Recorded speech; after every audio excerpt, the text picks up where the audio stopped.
हमारे सुशीला किरण के गीत में आप सबका बहुत बहुत स्वागत करते हैं, वेलकम करते हैं और अभिनंदन करते हैं।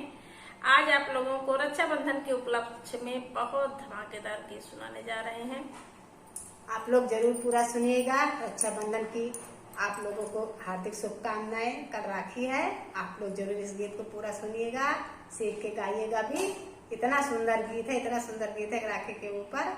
जब आप लोग सुनेंगे, पूरा सुनेंगे, तब लास्ट तक समझ में आएगा कितना अच्छा ये गीत है।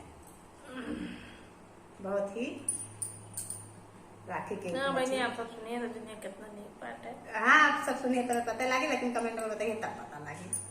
कमेंट में बता दीजिए हाँ कि अच्छा बा कि ना अच्छा बा। बहुत अच्छा गीत बा भाई। राखी के त्योहार बा, आप सब बहन के भाई के राखी के प्यार दुलार बना रहा है।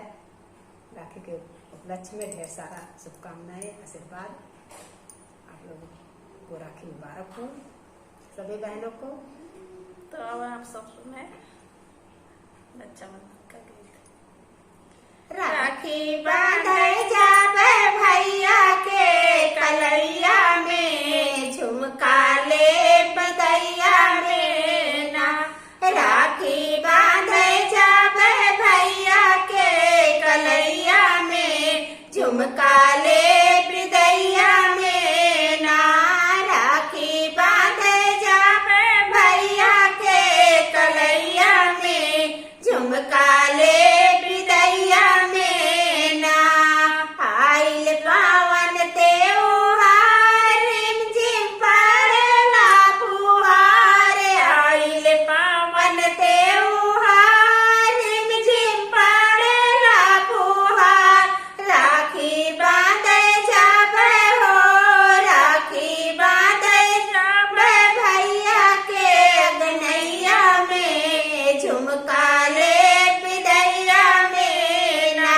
राखी बांधे जाबे भैया के अगनैया में, झुमका ले बदैया में ना। राखी बांधे जाबे भैया के कलैया में, झुमका ले बदैया में ना। राखी बांधे जाबे भैया के कलैया में, झुमका ले बदैया में ना। सैया गईले मोर बाजार, राखी लाए ना देदार। सैया गईले मोर बाजार, राखी लाए ना देदार। कि राखी चमके भैया के कलैया में, झुमका ले बदैया में ना। कि राखी चमके भैया के कलैया में, हरवाले बदैया में ना। कि राखी चमके भैया के कलैया में, हरवाले बदैया में ना। राखी बांधे जाबे भैया के कलैया में, हरवाले बदैया में ना। राखी बांधे जा भैया के कलैया में, हरवाले बदैया में ना। लाए छे रसेदार, बाटे बहुत मजेदार। लाए छे रसेदार, बाटे बहुत मजेदार।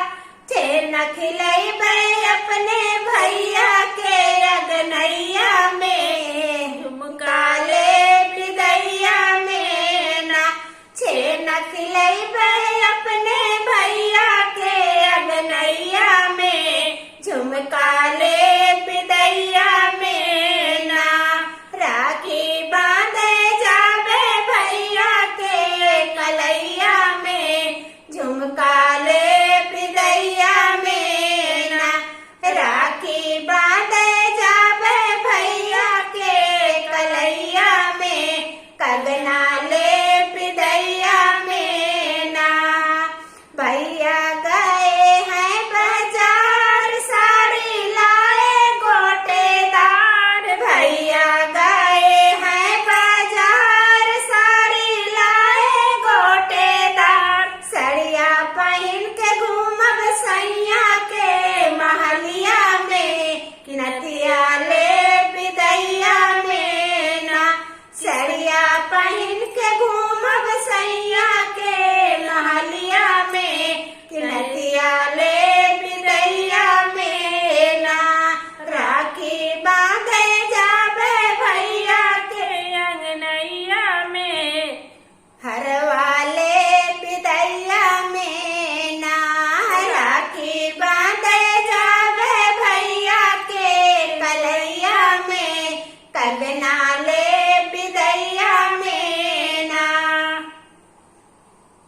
हेलो साथियों, ये राखी गीत आप लोगों को जैसा लगेगा कमेंट बॉक्स में जरूर बताइएगा। आप लोग जरूर पूरा सुनिएगा। बहुत ही प्यारा, बहुत ही सुंदर ये राखी गीत है। कमेंट बॉक्स में जरूर बताइएगा। आज इनको बहुत खांसी आ रही है, इससे गाना ना सही बना होगा तो आप लोग कमेंट में जरूर बताइएगा। हर इंसान को खांसी आती है, किसी को कब आ जाए कोनो पता नहीं है। आप लोग थोड़ा कम भी बना होगा तो भी पूरा सुन लीजिएगा। फिर मिलेंगे आपको अगले गाने में, तब तक के लिए धन्यवाद।